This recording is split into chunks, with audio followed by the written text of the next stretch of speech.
പേര് റോയി. ഒറ്റത്തൈ ഇടവക ആലക്കോട് ഫൊറോനയിൽപ്പെട്ട ഒറ്റത്തൈ ഇടവകയിൽപ്പെട്ട ആളാണ്. എനിക്ക് 7 മക്കളാണുള്ളത്. 7 മക്കളുമായിട്ട് വളരെ സന്തോഷത്തോടു കൂടി ജീവിച്ചു പോകുന്നു. Maria, Teresa, Albin, Angel, Anson, Ajo, Anjuval, 7 പേര്. 4 പെണ്ണും 3 ആൺമക്കളും. എൻ്റെ മൂത്ത കുട്ടി മരിയ റോയി, 14 വയസ്സ്.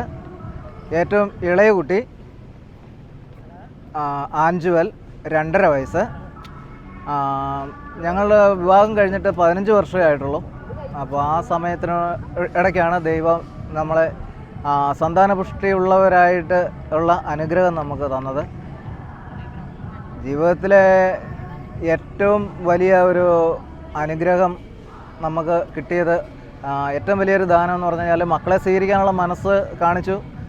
അതുപോലെ ഞങ്ങൾക്ക് 14 വർഷത്തിനിടയിൽ 7 മക്കളെ തന്ന് ദൈവം അനുഗ്രഹിച്ചു. ദൈവിക പദ്ധതിയിൽ നമ്മൾ ഉൾപ്പെട്ടു എന്നുള്ളതാണ് അതിൻ്റെ യഥാർത്ഥമായിട്ടുള്ള കാരണം. അല്ലാതെ പ്രത്യേകിച്ചൊരു ഇത് ഒന്നും ഇല്ല. കാരണം നമ്മൾ എന്താണെന്നോ ഏതാണെന്നോ ദൈവം നമ്മളെ സൃഷ്ടിക്കുന്നതിന് മുന്നേ ദൈവം അറിഞ്ഞു, അല്ലെങ്കിൽ ദൈവം എല്ലാം രേഖപ്പെടുത്തിയാണ് ഒരു വ്യക്തിയെ ലോകത്തിലേക്ക് പറഞ്ഞയക്കുന്നത്.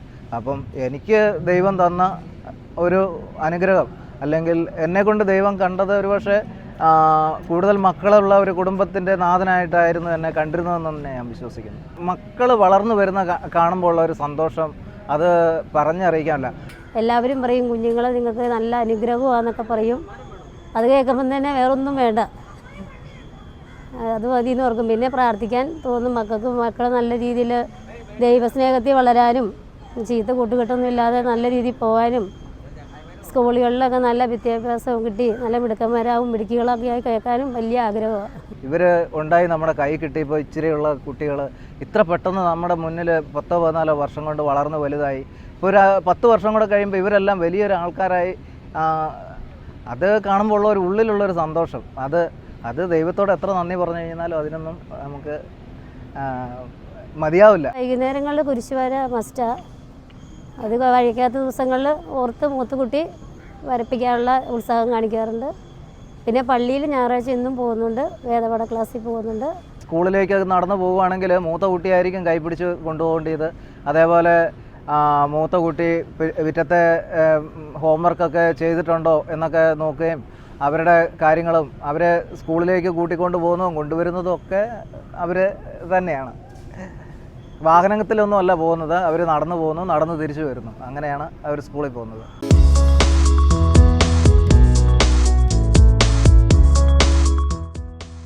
ക്രൈസ്തവ കുടുംബങ്ങൾ നേരിടുന്ന ഏറ്റവും വലിയൊരു പ്രശ്നം ഇന്നിപ്പം മാതാപിതാക്കളെ നോക്കാൻ ആൾക്കാരില്ല. ഇന്നിപ്പോൾ വയോജന കേന്ദ്രങ്ങളിലൊക്കെയാണ് അവരുടെ അവസാന കാലഘട്ട ജീവിതം.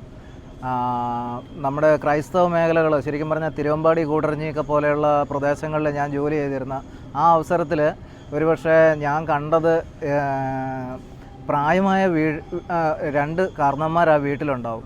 ഒന്നുകിൽ മദ്യപാനിയായ മകൻ, അല്ലെങ്കിൽ വിദേശത്തോ എവിടെയെങ്കിലും ഉള്ള. കാരണം ഇവരെ സംരക്ഷിക്കാൻ ആളില്ലാത്തൊരു അവസരം. കാരണം കുടിയേറ്റ മേഖലകളിലേക്ക് വന്ന് അവിടെ പൊന്നു വിളയിച്ച ഈ മാതാപിതാക്കൾ അവസാനം അനുഭവിക്കുന്ന സങ്കടം. ഞാൻ അവിടെ ഒരു ചേട്ടന് സ്ഥിരം സാധനമൊക്കെ വാങ്ങി, ആ ചേട്ടന് നടക്കാനൊന്നും പറ്റില്ല.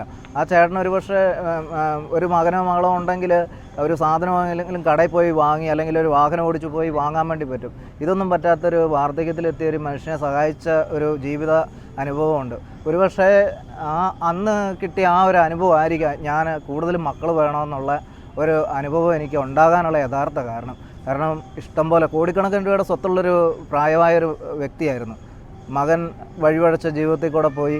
അങ്ങനെ ആ പിതാവ് ശരിക്കും പറഞ്ഞാൽ നരയിച്ച ലാസ്റ്റ് മരിക്കുന്നത്. എത്ര പണമുണ്ടെന്ന് പറഞ്ഞിട്ട് കാര്യമില്ല, മക്കളില്ലെങ്കിലും നമുക്ക് ബന്ധുക്കളില്ലെങ്കിലും ബന്ധുബലമില്ലെങ്കിലും നമ്മൾ ഒന്നുമല്ലാത്ത ഒരു അവസ്ഥ ഞാൻ എൻ്റെ ജീവിതത്തിൽ ഞാൻ കണ്ടതാണ്.